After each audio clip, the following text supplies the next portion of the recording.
Hi, I'm going to read you Chapter 3 from Island of the Blue Dolphins.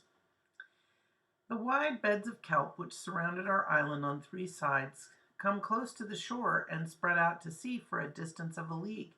In these deep beds, even on days of heavy winds, the Aleuts hunted. They left the shore at dawn in their skin canoes and did not return until night, towing after them the slain otter.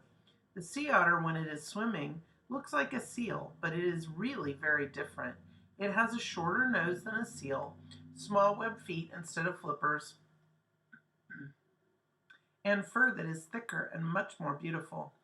It is also different in other ways.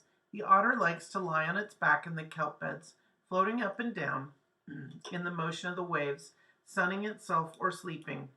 They are the most playful animals in the sea. It was these creatures that the Aleuts hunted for their pelts.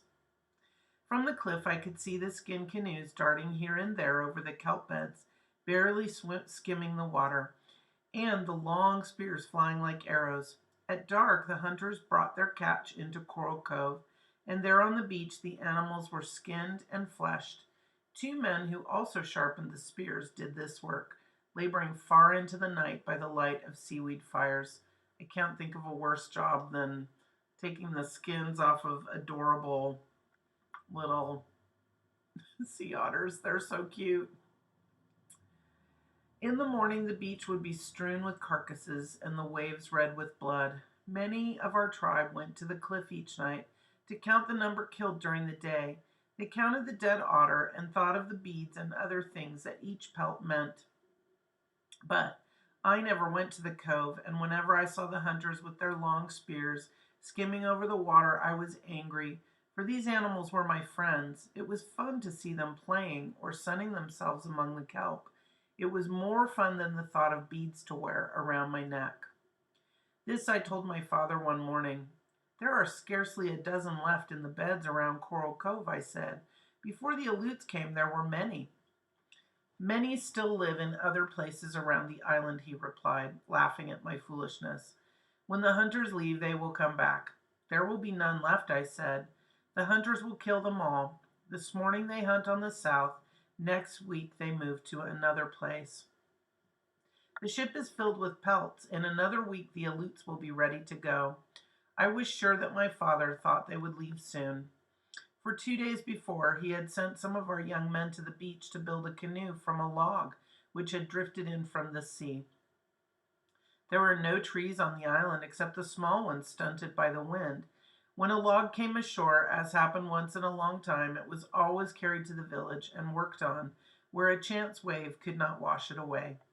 That the men were sent to hollow out the log in the cove and to sleep beside it during the night meant that they were there to watch the Aleuts, to give the alarm should Captain Orlov try to sail off without paying us for the otter skins. Everyone was afraid he might, so besides the men in the cove who watched the Aleut ship, others kept watch on the camp. Every hour someone brought news. Ulape said that the Aleut woman spent a whole afternoon cleaning her skin aprons, which she had not done before while she had been there. Early one morning, Ramos said he had just seen Captain Orlov carefully trimming his beard so that it looked the way it did when he first came. The Aleuts who sharpened the long spears stopped this work and gave all their time to skinning the otter, which were brought in at dusk. We in the village of Galastat knew that Captain Orlov and his hunters were getting ready to leave the island. Would he pay us for the otter he had slain, or would he try to sneak away in the night? Would our men have to fight for our rightful share? These questions everyone asked while the Aleuts went about their preparations, everyone except my father, who said nothing, but each night worked on the new spear he was making. So there's a great little clue there that something is going to happen, right? That's going to be some kind of confrontation because her father is working on sharpening his spear, making a spear each night.